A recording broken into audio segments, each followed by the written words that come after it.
do the recording. Okay, outstanding. Thank you. Okay, I'll be quiet now. You take it away. Hi, everybody. It's such a pleasure to meet you all. I see your names. Usually I would go through with and learn people's names. Robert, I wonder if you and I are cousins from the old country. But it is a pleasure to meet you and to have an opportunity to teach this material. We're going till 12, Bert, is that correct? Or we're going till 12? Yes. 12. 12, it could be 12, 5. 5, we're not, All right. machmir. We're not machmir about it. Here, so about 5 years ago, well, let me introduce myself. I'm Haggai Resnikoff. I've been on the faculty at Chovevei Torah for about 10 years. This is my 11th year on faculty and my 3rd year as the head administrator of the yeshiva. I'm the dean, which means that I'm basically in charge of making sure that the rabbinical school part of YCT runs. If you didn't know, there's a non-rabbinical school part of YCT, then I urge you to look on our website and check it out. Have a look at all the other work that we're doing besides the rabbinical school. In any case, about 5 years ago, I was looking for something that would sort of reach a wide swath of people, and the opportunity to learn about the climate crisis or climate change came up, and I was attracted. I was interested. It seemed to me to be a universal topic. And as such, I started working on it, and I became more and more interested in this phenomenon and more interested in general in sort of the idea that our Torah and that our Halacha, which touches us in the smallest and most granular parts of our lives, let's say using the restroom or putting on our shoes, and like how, in what order do we tie our shoes? How do we cut our fingernails? The halacha, which is so small and so minute in our lives, should also touch the large and grandiose and major policy questions of our lives as well. And so from that initial investigation, I've really developed a kind of philosophy of halacha for myself, which says that it's really not possible for the Torah to be so blinkered, so blinded by sort of the day-to-day that it doesn't address larger policy concerns as well. And the Jews need to take those values into consideration, and that the halacha is really the best way to address these kinds of values things, because the Torah is full of values, and sometimes the values conflict. We have places where the Torah says, right, the Torah tells us to refrain from all kinds of creature comforts. It's really much better to be ascetic. And then other places where the Torah says, no, it's better not to be ascetic, better to go and enjoy the world and receive all those things. And in certain situations, one value may be the one that's guiding us, and in certain situations, another value appears to be the way that's guiding us. Whereas in the halacha, we always have to wonder about, what is the guiding value at this moment? A good example is a statement that, there are certain situations where this is just something I've been learning with my 10-year-old. When we're dealing with damages, my ox gored your ox and did X amount of damage, you're really not allowed to pay with fungible items like a television set, or back from the days when there were television sets, or a car or something. You really shouldn't give something that you pay either with money or with land. Those are the two ways that we pay nezikin. But there's an interesting case. What happens if Shimon's ox damages Levi's ox, and Levi comes into Shimon's house and takes out the flat screen and walks out the door with it? How do we handle that? And then we have to get into questions of are we going to take it away from Levi and make sure that make him give it back to Shimon and then have Shimon pay money? Or maybe we estimate. So there's different kinds of situations where there is a balance of values. How important is it that Shimon pay the way that we want him to pay? How important is it that Levi not walk into Shimon's house? How do we balance these kinds of things? That's the reason that I go into halacha of the environment. And the truth is that once I'm writing a book now, or really researching a book on environmental halacha, specifically with regards to the climate crisis. Once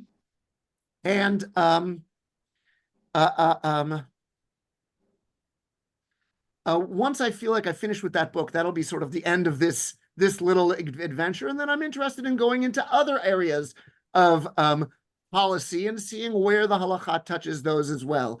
I think immigration is a super interesting place to touch. I think the question of what's it called? DI, whatever. I forgot all the letters, right? But diversity, inclusion, and so on. I think it's a really interesting place to look into halachic aspects of it. Yeah, that's sort of that's my general position. So just setting a few ground rules here. There are like a few things that I'm just not gonna argue about. The first is process. If you're unhappy by the fact that this is what I think about the halacha, I'm just not going to have that argument with you. I want to get through these materials. So you're welcome to say, but go on record as saying I don't think the halacha addresses these kinds of things. Go take, you should be able to do that. And I'll say, okay, so we have a disagreement, l'shem shamayim. Okay. The other thing is that I will mention the climate crisis a few times. It seems possible to me that there are people who don't think that there is a climate crisis, or that think that climate change and the climate crisis is not something that that is scientifically demonstrated. And that's, again, something that we just have two very different perspectives on this. I've heard from people who I consider to be reliable that there is a climate crisis. I think I've seen it anecdotally in my own life. If you disagree with me, do me a favor, disagree once. I will give you the credit for having gone on record as disagreeing, and then we'll move on. I'm not going to spend our time arguing about whether there is or isn't, or whether climate change can be proved or not proved. With that, let's start looking at the sources. What I recommend is I just put a link in the chat. I'm also going to share my screen. So if you want to have a look at this material on your own, be able to scroll through it and so on, look ahead, you should click on the link in the chat. Otherwise, I'm going to share my screen, and we'll use this material here. Let's make it a tiny bit bigger. Where's my, how do I make it bigger? I don't see an obvious way of making it bigger, so I'll just use my zoom function. Oh, there we go. How about, that looks about right. Okay. Can people see approximately both the Hebrew and the English on this? It's a little cut off on each side. It's cut off on either side?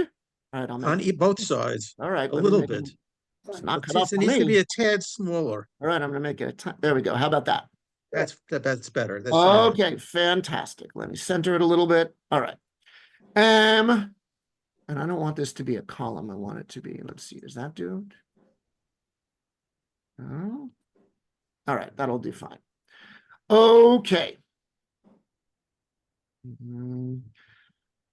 What I'm going to do, or what I want to do, is introduce a few of the sort of basic arguments about the basic texts that deal with environmentalism in general, and then we'll talk about climate in particular. Okay, that's what we're going to be doing for the next 45 minutes. Okay.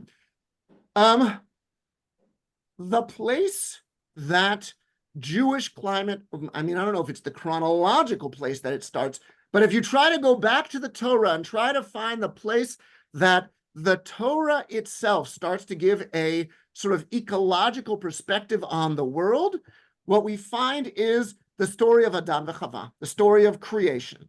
In that story, there are really two sort of discussions of what people are supposed to do in the world.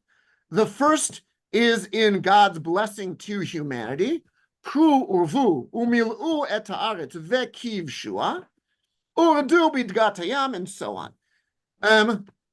Be fruitful and multiply, and fill the earth and dominate it, rule it. Kiv Shua, conquer it. That is humanity's goal on earth, to be the kings of nature. That's what we're supposed to be doing. If you look at Mefarshim and Midrashim on that, what we see is, like the Ramban very famously, I don't know, famously, it's, you always wonder what's really famous. Donald Trump is famous. The Ramban says, this is to give us permission to use animals to do our labor, to allow us to mine out gold and silver and metals from the hills. It's to allow us to use the world for our needs.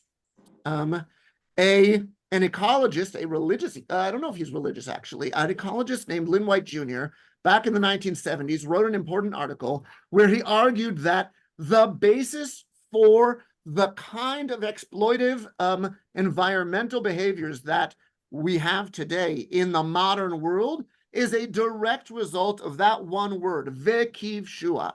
It belongs to what he called the Judeo-Christian ethos. It's the basis of the idea that, like, the world is ours to use, and that really there is no limit and no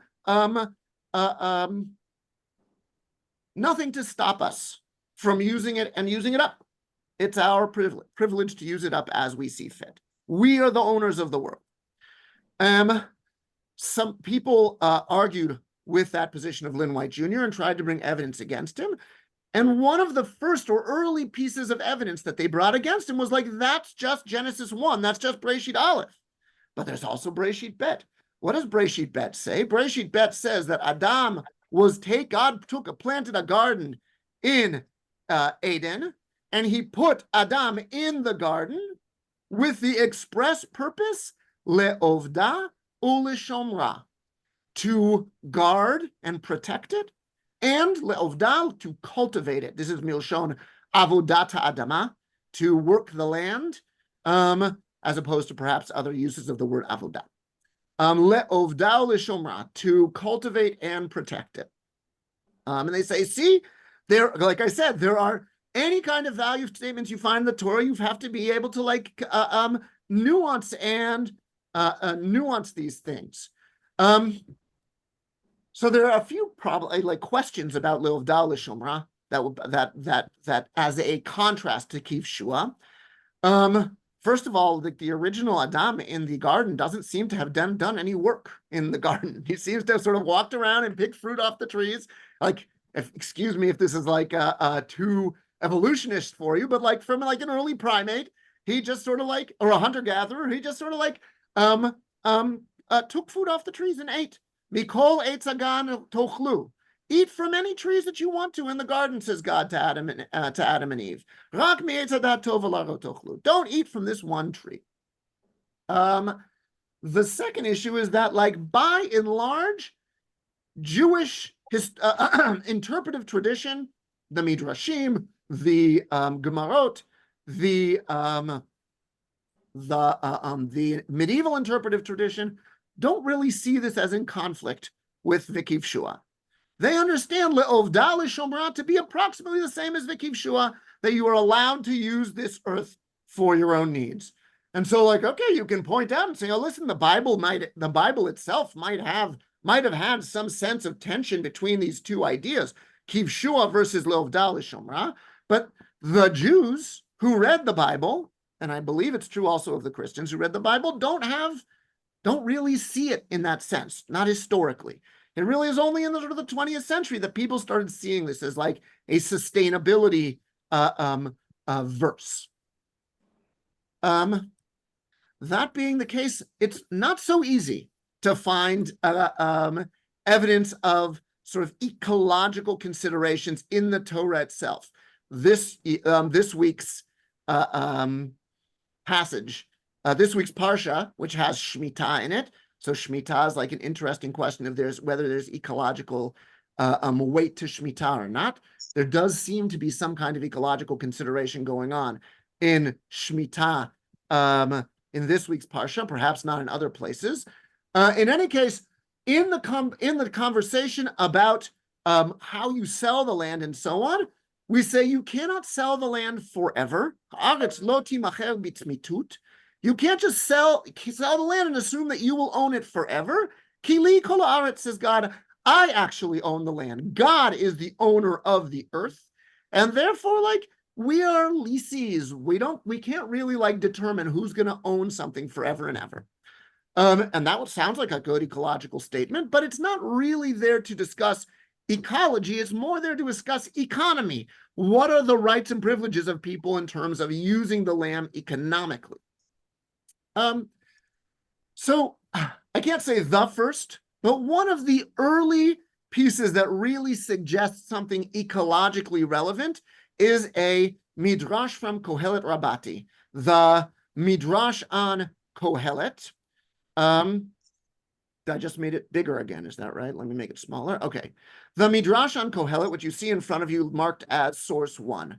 This goes back to Adam and Eve, and it says the following. I'm going to read in Hebrew and then translate freely. If you want to read the English translation and you see something in the English translation that you want to think disagrees with how I've translated ad hoc, at this moment, feel free to bring it up.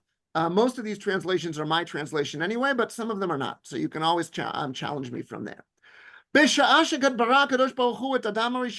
God created the first person, nitalo v'hechziro al kol ilanei gan Eden. God took them and gave them a tour of all the trees of the Garden of Eden. This is like very much in line with the line from the Torah. Mikol eitz hagan tochlu. You may eat from all the trees. It seems like they get to see sort of what's available to them. Ve'amarlo, and God said to them, Re'eh ma'asai, kama na'im u'mishabchim hen. Look at what a beautiful world I have created for you. V'chol ma shebarati bishvilcha barati. And really, everything that I've created, I created for you. Interesting. That seems to have an echo of Vikiv Shua, that the world is for you to use. And then God says, Ten da'atcha. I wonder how interesting whether this word is being used deliberately in the midrash, or it's just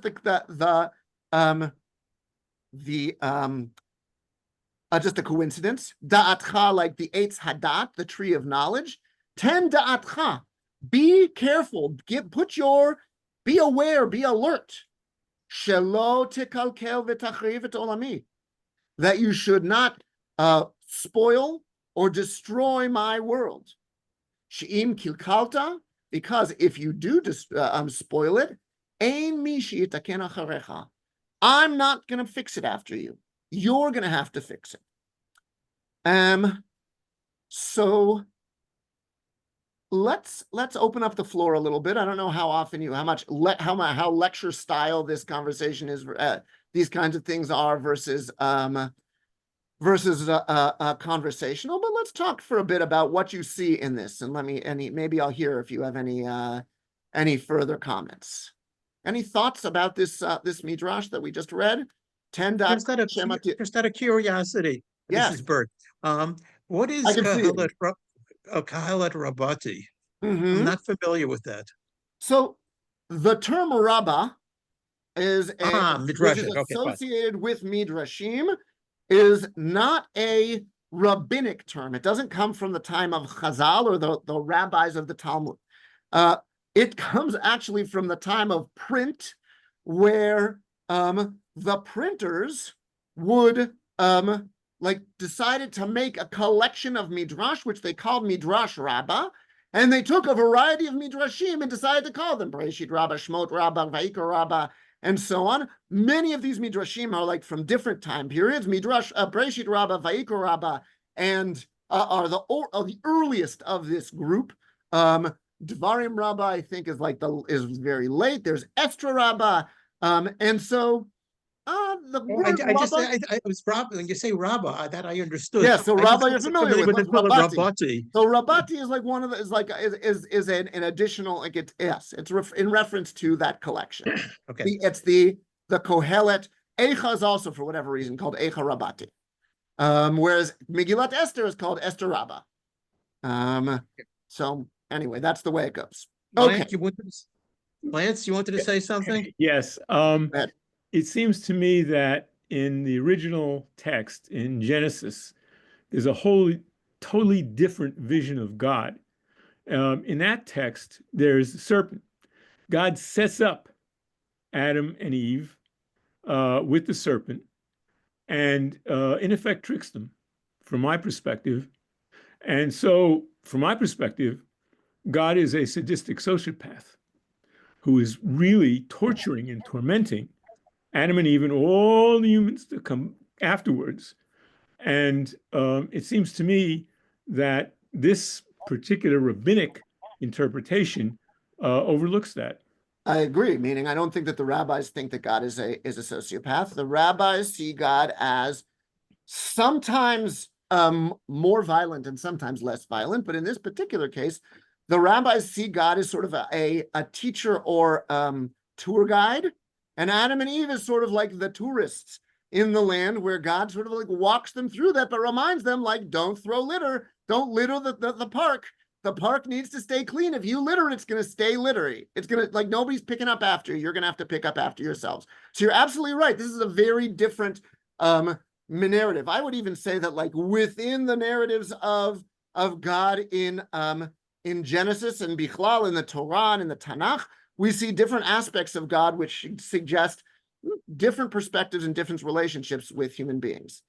Anybody else who wants to with a comment about this this midrash? Yes, Felice. You're muted.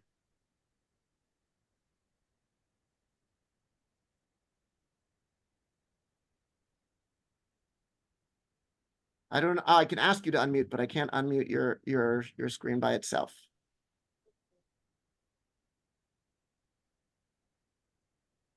All right. Oh, okay. Go ahead, Carol. It's very disturbing. In This a midrash is sort of disturbing. way, it's very disturbing Say more. that because we supposedly have faith that things will work out. You know, we don't know what the grand design is, and he's saying, and now God is saying, well, I'm not going to pick up after you, and you're going to have to suffer your own consequences. And we're at a very perilous point in our world. Look at all the, you know, the storms that have just killed recently in Oh, Kentucky. yes, that's terrible. Constant flooding and Missouri. yeah, it's just very disturbing. So yes, meaning We have an angry God here, not a benevolent God. I actually don't know if this God is I don't know. angry. This God is parental. This God says you've got to Parental. take responsibility. I don't think. I mean, I certainly would not blame the environmental crisis that we are in now on religious. I think that Lynn White Jr. is totally off the. Hold on a second. Is totally off the like not saying the right thing when he says that it's based on the Judeo-Christian ethos, as though there were such a thing. But I do think that there has been a distinct abdication of responsibility on the part of the population, like the world, and the way that we treat nature. And this God is not the kind of God to let you get away with it. You cannot rely on God to fix these issues. These are issues that human beings are going to have to solve. And this is going back at latest to the 10th century, meaning like this is early. This is well before anybody had any conception that human beings had the capacity to damage the world in a serious way. They're already saying, like, be careful. God isn't going to fix the world after you. Felice, I see that you're yes, yes, right. Okay, I just wanted to just say one thing that occurred to me when you said that Adam and Chava were in the garden and they seemed to not to have to do any work. But they picked fruit from the tree, they walked around, they did what they wanted. But then it just reminded me of the pasuk, what happens after they eat when they das. And one of the punishments is now you have to work. Right now, there's no more freebies. Like you're gonna have to work for whatever, you have to toil for whatever you want to get, to eat or to be productive and to grow. It's not going to come from me. It's going to have to come from you.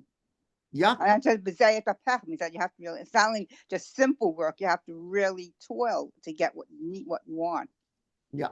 Now it is my impression, and I can't say for sure, that this midrash from Kohelet Rabati really doesn't come into the discourse until fairly late in the game. I really only started hearing it maybe in the last 10, 15 years. I mean, I'm not like deep in the world of Jewish environmentalism, but if you look back at like Jewish environmentalism from like previous, like the 80s, 90s, aughts, we don't see this particular midrash being cited.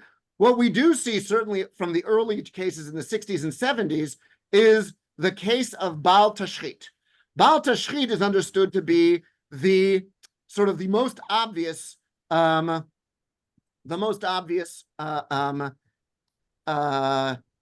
or mitzvah that tells us not to destroy the world, or rather to be careful with the world. So let's talk a little bit about Baal Tashchit. Baal Tashchit presumably is the injunction not to waste food, but also not to waste anything. Okay, its source is in Sefer Devarim. When Jews come to make war on a town, they are instructed that they may not cut down the fruit trees as they are laying siege to the town. Why would they cut down the fruit trees? Well, one of two reasons. Either to build siege engines, like they just need lumber, or to make sure that people don't, that the enemy doesn't have access to fruit while you're doing the siege. In other words, to starve them. Perhaps. I mean, it's a siege. Perhaps, like maybe what Israel is doing right now. Well, I would say that's significantly different than that, but perhaps. In any case, the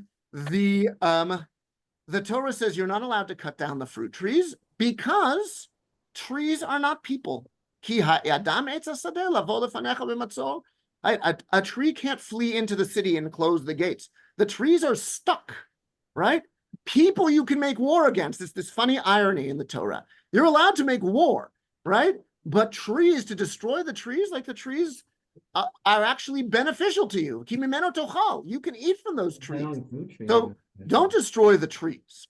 But based on that, are right? they using fruit as generic for all trees that bear fruit? No, that you can yes, use for all fruit trees. Starts out, the halacha is that you only are not allowed, it says actually explicitly in the Torah that you are not allowed to, that you are allowed to cut down fruit, right? Rak etz asher teda she eino etz ma'achal, that is not an edible tree, a tree that bears fruit. Right. So that's the one you can cut down to make siege engines. And I think it says to make siege engines explicitly.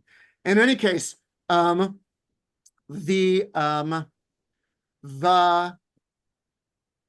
from that we learn first of all, there's like this heavy emphasis on not cutting down fruit trees. We learn that like if in time of war, when you're like many sort of standard things that you're not allowed to do, suddenly you're allowed to do. You're not normally allowed to kill people, but in war you are allowed to kill people.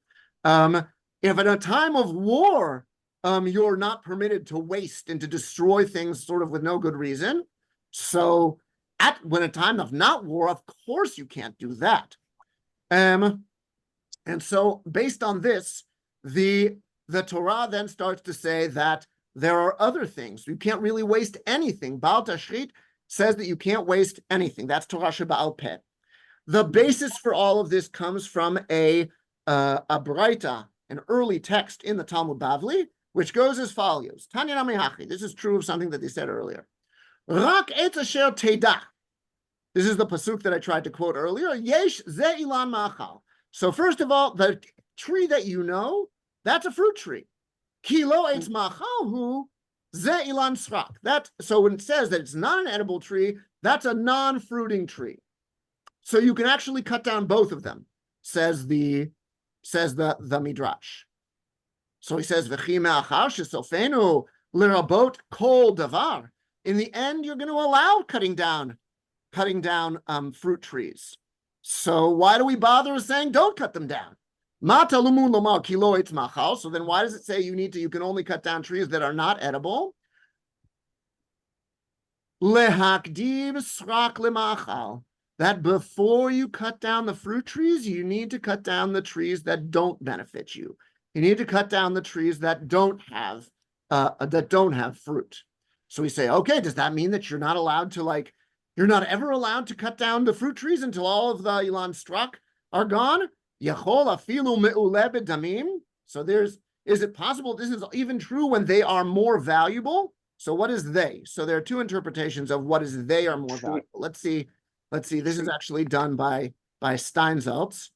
One might have thought that he must give precedence to the cutting down of a barren tree, even if the barren tree is greater in monetary value than the fruit-bearing tree.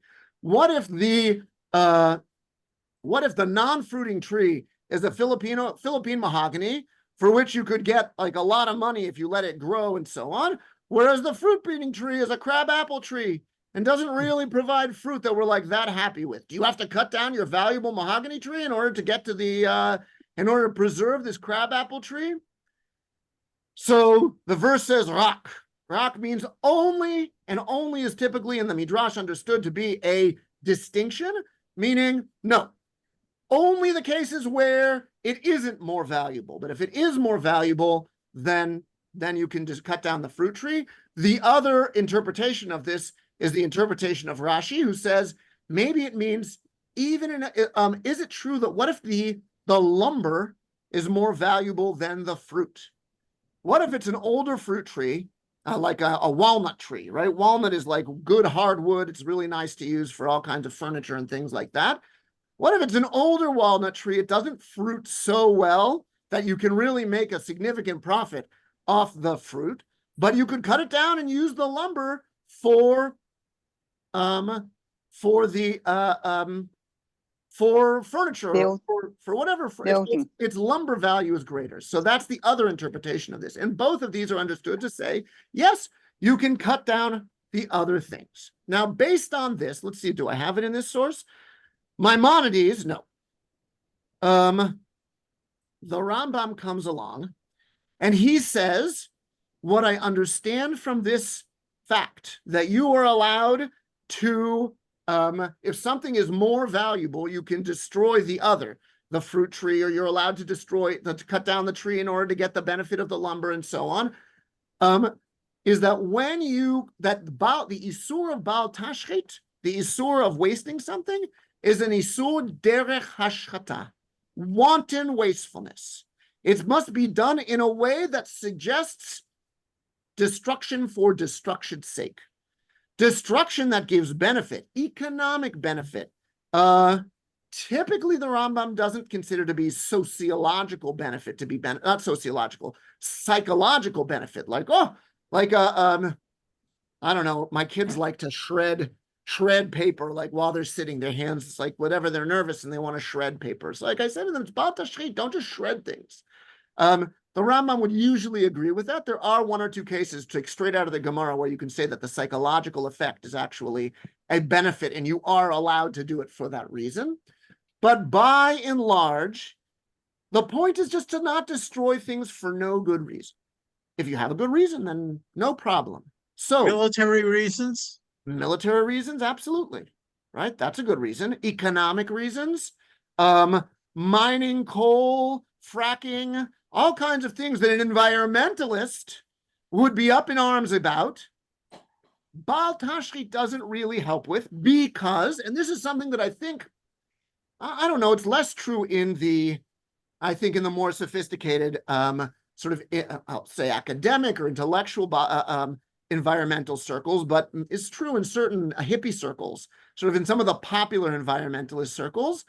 The truth is that we haven't just destroyed the world because like we're doing nothing, or oh, the rich people have destroyed the world.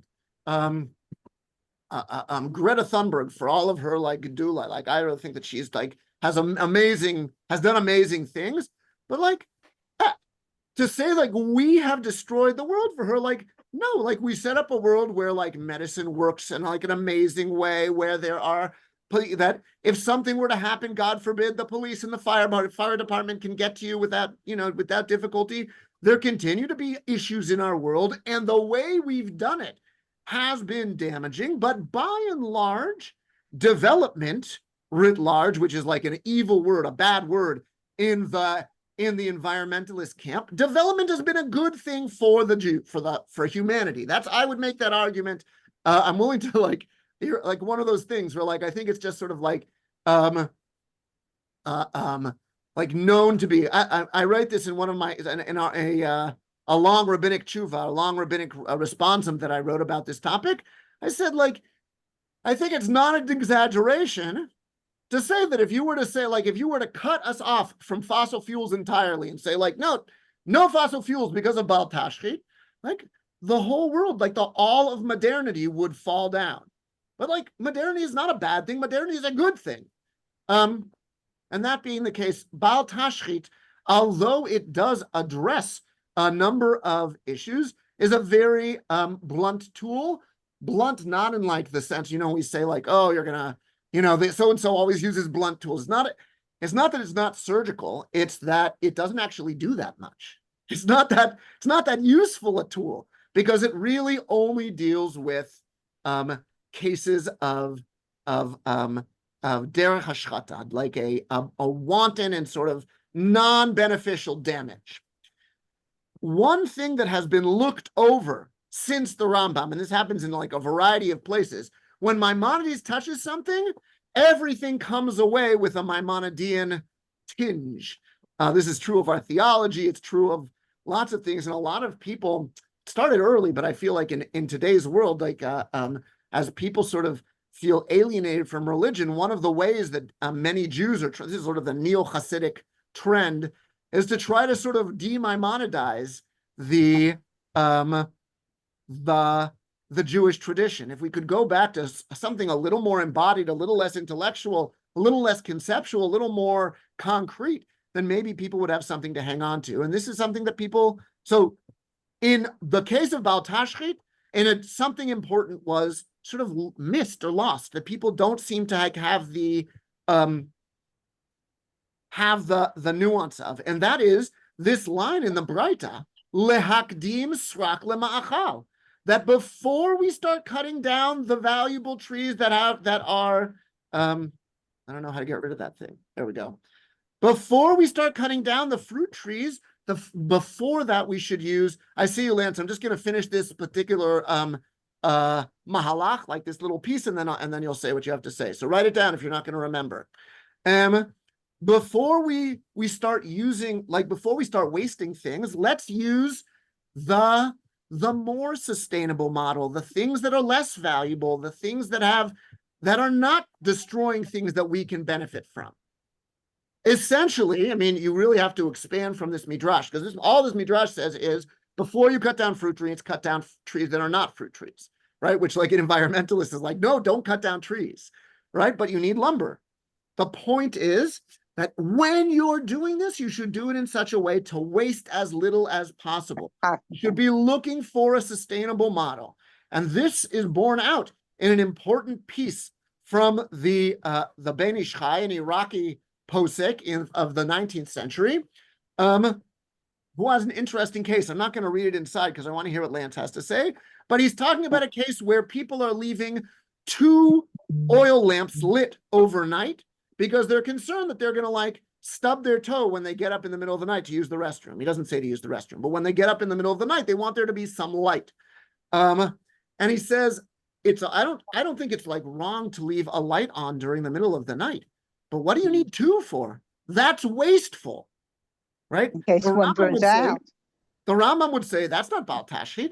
That's just it's beneficial. You have more light. But the Ben Ish Chai says, but the point is to achieve your goals while simultaneously trying to work within a sustainable model. He actually doesn't bring our Braita, but I think he should have. But he says the long and short is you need to do it in such a way as to not. You don't need bright light. You just need enough light to help you not bump into things when you're walking around your house. So this is Baal Tashchit. I did it again. It's the difficulty of Baal Tashchit, meaning that it only works derech hashchata, and it is also the I would say the expansion or there is something in Baal Tashchit that we need to talk about, and that is the importance of being makdim other methods first. It won't solve every problem. To do things in the most sustainable way possible. Sometimes the most sustainable way possible is not sustainable. But Mhm. but it would at least starts us on the road. Lance.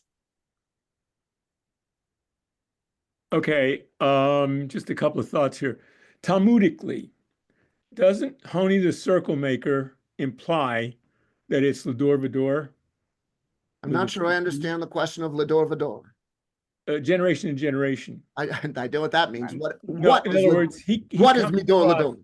He comes across a man who's planting a tree. Mhm. The question is, what's going to happen after 70 years or something like that?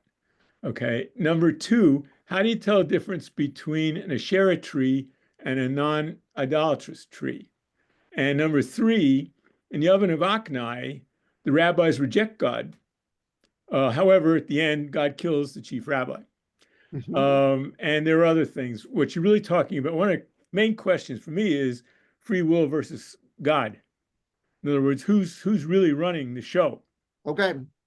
So Um, I don't know that I can speak to every single one of those points, but I'll speak to the points that I consider to be most relevant to this. And if I miss something, feel free to remind me.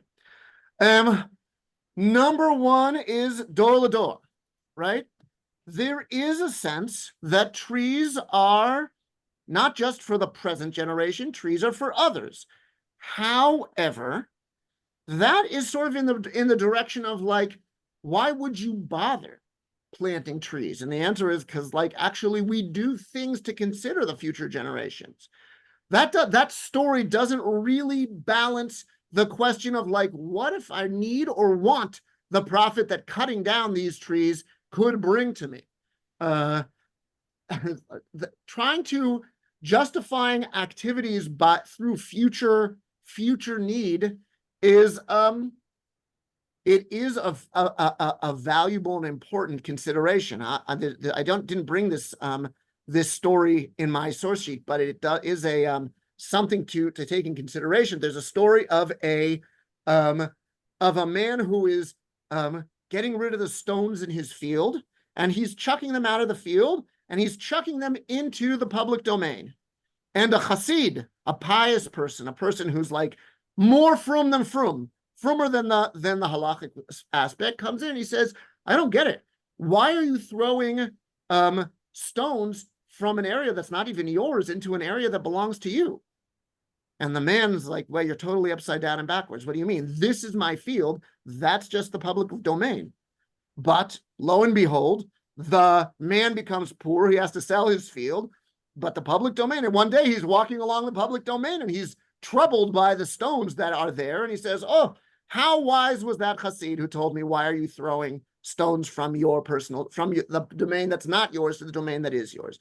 The public domain remains open to the public, no matter what your aspect, no matter what your economic situation is. Now, so we do sometimes think about the future, but sometimes the present intrudes, and sometimes we have needs or wants, and it's not really appropriate just to say like, no, you're going to wreck things for the future. All right, the future will have to fend for themselves the same way I'm fending for myself right now. And that being the case, yeah, that's a tension, and that story doesn't touch that tension. I think that this Braita does touch the tension, meaning like take into consideration how to do things so that you destroy as little as possible in the course of your destruction. Number two, how do you tell an Asherah from a regular tree? So right now we're just talking about trees, so I don't know that Asherah is particularly relevant, but the implication, I just happen to know the answer. The implication of the Torah is you saw people worshiping an Asherah there, or people marked it in some way. Right? Christmas trees, well, I don't know. Christmas trees are probably not an Asherah, but you can imagine a time when Christmas trees are a remnant of Asherah, of sacred trees that people actually worshipped. And that being the case, like, why would you know? How would you know? You would have seen people bringing the tree into their house and doing all kinds of stuff with it, right? Today, Christmas trees are like very different because, yeah, they have nothing to do with the actual religion of the people who are using it. How simple. One more thing. What was the last thing? Oh, about free will and so on. Yeah, I don't know that really speaks to this case. my tendency, just, like, there may be free will, there may not be free will. It's not the kind of thing that we're ever going to know until maybe somebody has a prophetic impulse. I'm going to go with, I think, Rabbi Akiva, who says, Hakol Yadua V'Arashut Netuna. God knows what's going to happen. If God knows what's going to happen, then no free will. V'Arashut Netuna, and we still make choices in our lives. And the choice we make is the choice that we had to make, but like, we're still making it. We make the choice, we take responsibility for it. What about the rest of you? Where do you sit? Lance, is your hand still up from before? I just want to make one quick point, if I may. Okay, so wait, be patient. No, Be about patient. the I want to see if Christmas other people have to say something, and then I'll come back. Okay, one quick point about a Christmas tree. No, I don't want to get into Christmas trees. I want to hear if other people don't have anything to say, I'll come back to you. I'm a retired professor of mathematics and computer science. Amazing. And I have a point. Okay. Does anybody else have anything to say about this? People are shocked. All right, let's hear we all Go have ahead, to- police. Yeah, I want to just Okay. say quickly, when you were saying about the man that took the 2 lights when he was going to sleep, because we have to get up during the night and it'll be dark. So it just occurred to me that when you were speaking that, well, maybe one of the lights would burn out. Okay. So we want So- like a backup. There is definitely room to discuss and consider these different points. Right. The question of, like, okay, so how does this work, right? When is it considered to be too much and when is it considered to be not enough? My wife and I can't tell you how many yontivs have happened that we've lit one light yahrzeit candle, and sometime during the night it went out, and we have to go get ourselves another nair. So we light 2 yahrzeit candles. So like we are we're the Like a living backup, yeah. we're the living expression of what you're saying. And if the reason you're doing it is because you want extra light, you want it to be as lit as can be, then maybe you're doing it too much. Everything has to be discussed within the context of the conversation. Thank you. and I mean, I'm- that's a little bit what I'm talking about in terms of Right. the halachic approach rather than a values approach. It would be very easy for me to sort of come out and say, like, don't waste, it's such a bad thing, right? But there are times when you need to waste, and there are times when it's not a straightforward thing, and the halacha balances these kinds of things in ways that often the value statements don't. Robert, we haven't heard from you yet. What's your thoughts? Carol, you're waiting? Yes, so I'm thinking of the midrash of the man who plants a tree, or starts to plant a tree and falls asleep, and then 70 years later his Yes, that's the midrash that Lance mentioned. Yeah, well, I'm thinking about that because he said I have to begin the task. I have to plant the tree. When somebody asks him why he's doing it, it's no benefit to me now, but it's going to be a benefit to the future. And that's what's wrong with government, that is not having an ecological lens in terms of its policies. And that's what's happening to us now in this planet. That is the challenge. And that's the challenge. The big challenge that both you and Lance have pointed out, and I think it's really such an excellent point, is that we need to balance present need, and I keep on saying present want, because frankly, like, we're not so used to getting not getting the things that we want. Like, if we really were able to say, you don't always get what you want, we could really like set this thing up properly. But I think that people would find life to be difficult. There are things that we want it's hard to give up the kind of, I will say, luxurious lifestyle that we've become accustomed to since the baby boom. And that being the case, like, I don't know that it's just need, but it's hard to balance present need and want with future need and future safety. Yeah. But it's also laziness. It's laziness. Yes, also. Step and like saving your penetration. food scraps for the pickup. Yes. And Recycling, and we don't even know for sure. Like, when I have a place in Florida, they stopped taking the recyclables. Yep. They seem And many of the to be able to recyclables don't find get a recycled place. either. It's Yes. very discouraging Yes. when we want to 100%. recycle that we can't recycle. But if What's we the go to reason? another county a few miles away, we can put it in their recycling.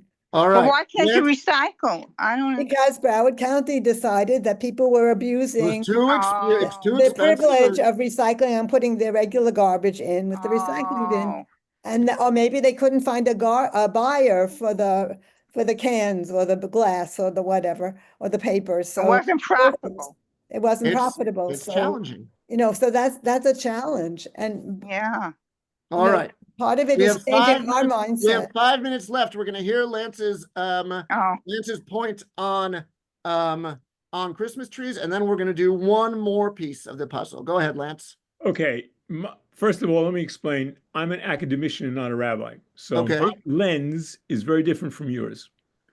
Now, as a mathematician, I understand the concept of scaled sequence, which is a recursion. And from my perspective, I do not accept the concept of an anthropomorphic theophany. I only accept the concept that God is a pattern. The pattern is a recursion. Now, if you look at a menorah the way I do, you can see shins going back into depth. You see what I'm saying? That's a recursion. Now, if you look at a Christmas tree from the point of view of recursion, every branch on every tree is a recursive miniature of the tree itself. Now, you can have different types of trees and different types of branches, but as far as I know, scientifically, all trees are the same, which means, okay, that the Hanukkah bush, or whatever you want to call it, both the menorah and the Christmas tree have the pattern of God in them. Okay. Yeah, Fanel. Is that All like right. saying we're all made in the image of God? Yep. So I think I am going to go to the next thing instead of talking about the Sefer HaChinuch.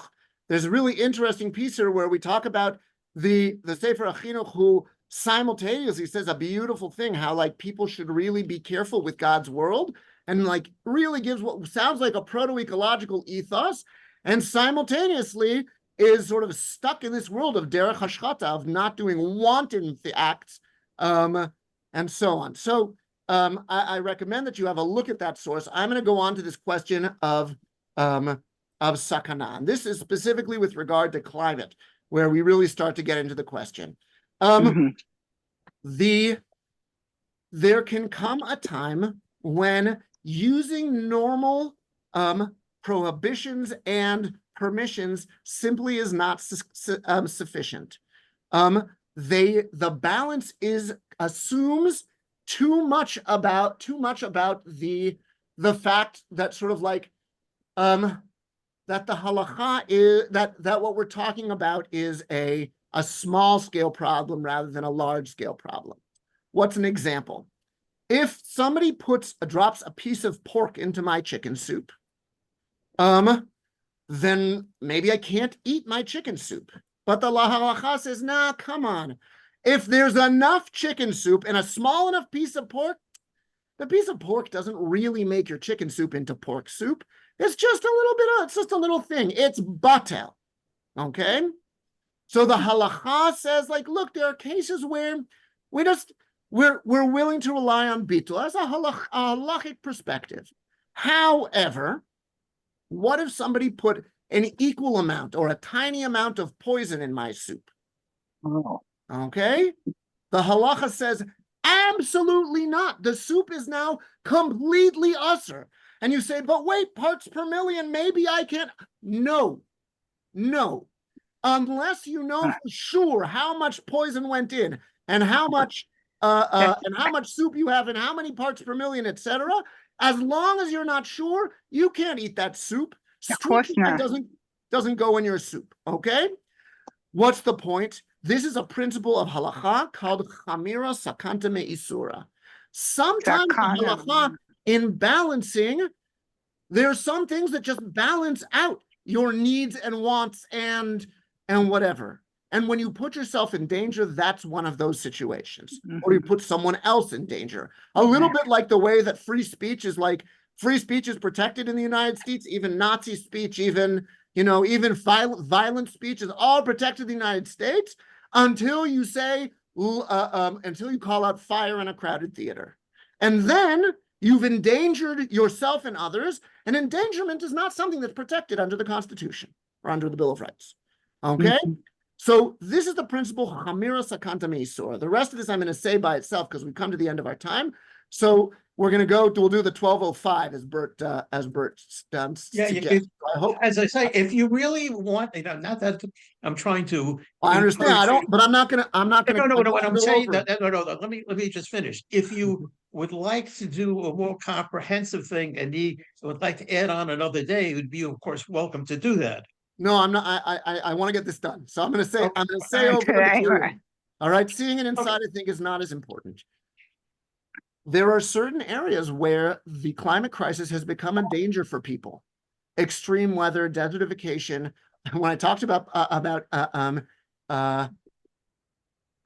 immigration and like where does Halacha speak to immigration? So immigration and climate are closely connected. As the climate changes, people are being forced to leave their normal living situations and find other places to live. And that being the case, people are being endangered in a serious way. They're not all Jews. So like you can try to there are halakhic conversations to be had about that, but they include Jews. For me, I would say people human lives is sufficient, but I do understand that the halacha spot talks about Jews and so on. The Rambam says, based on the halacha of building a fence around the top of your roof. Do people remember that? That's actually the same parasha that talks about the fruit trees. So it talks about the ma'akeh. So from the halacha of ma'akeh, the Rambam makes a huge leap. And he says, we have the obligation of removing all dangers and hazards from all of our settlements. Any place where we are resident, we need to be careful that there are not dangers lurking. This is actually one of the places where people have suggested that's could be a source for gun control. In any case, the climate is a major danger. I'm not going to spout the numbers to you now, but there are people dying, and there are people who will die directly because of the climate crisis, and there are lives that can be saved indirectly, not because people will die because of the climate. They could die from other reasons if we could solve this climate crisis. That being the case, it does seem to me that we've reached a place of Chamira Sakanta Meisura. So then the question is so whose job is it now to handle this? Who has to do these things? And the answer is, so there's an Achron who says, it is the job of the Beit Din and the community. Now, what does that mean, Beit Din and community? Beit Din is government. That's what the Torah considers to be government, is the Beit Din. Okay, so if the Beit Din has to do it, the government has to do it. So then why does the community have to do it as well? So I argue, and this is, up for debate, I argue that community represents individuals. And this Achron, Rabbi Yerucham Fishel Perla, uses this language exactly. He says, if every individual, if the Beit Din isn't doing it, every individual is required to, let's say, cover if there's a huge pothole in the middle of the street. If the government is not taking care of it, then it's up to the individuals to come and cover that pothole. That is his position. And to me, that speaks to an individual requirement that we think about this climate crisis when we use fossil fuels and so on. I don't think that I can say therefore it's absolutely impossible to use fossil fuels. That's what I said before. The world would stop. We wouldn't just, talk about people dying. How many people would die if we stopped using fossil fuels? And when we use fossil fuels, we need to be aware that there is damage being done, and we need to take that seriously and wonder, is this necessary? The sustainability model that I mentioned also by way of Baal Tashchit. That is my last word. I will give the group a few more comments, and then I have to go back to my students. It's really been a pleasure to say over my piece. It's a pleasure having you. Do you want to make a comment? Any thoughts? Would have before, but No, no. Hello, who's over there? My husband's been listening. Hi, But Jenny. his sister called. Okay. It's what we need is a kind of a transition model. We need to acknowledge the fact that the world is changing. And we need to start implementing more solar panels, more windmills, on a large scale with government funding. And we need to demand them at the same time as we gradually phase out, because even the coal industry wants to phase out. The miners don't want to live that life anymore. So what They're I would not say, in the 18th century anymore, where they have to haul coal into buildings. I mean, I So- remember them delivering coal when I was a yes, kid. right. So what I'll say is just that my argument goes a little bit beyond that, which my argument actually speaks to the fact that individuals really need to be taking seriously their own use. We need max structural changes. I don't believe that this is going to get solved without structural changes. Yeah. And yet I do think that individuals are required to take stock of the amount of carbon that they are releasing, even though that's not even going to solve the problem. But it is part of their responsibility as the community that is responsible for solving this. Right. That's one reason I became a vegetarian. Yes, me too. That's interesting. All right, everybody. It has been a pleasure. I wish you a good week. Thank And you I so look much. forward Thank to you. maybe Thank teaching you in the you. future. Thank you very much. But thank you. All Listen, right. everybody, don't go yet. I just wanted to, I will send out notice to everybody. Oh, and send Next us the week- source sheet link. I The didn't see source it sheet yet. link is in the chat. Can you Oh, get to is the it? chat? I looked before, but it wasn't there yet. I'll look now. I just opened the chat and I can still see it. It says, I'm how not, about, it Can you says send it Haggai to me Resnikoff to everyone. Can you send it to via email? I Send can it to send me. it to you. You could And Yeah, I'll that send would it to everybody. I sent both the document and the link to Bert. So Bert, Okay. you have both of those things. You can send them out to everybody, however you want to send them. It's a Oh, PDF. I just wanted to, That's a good idea. Rabbi Resnikoff, you can go. I just All wanted to right. make mention Kol of the tuv, fact everybody. that next week.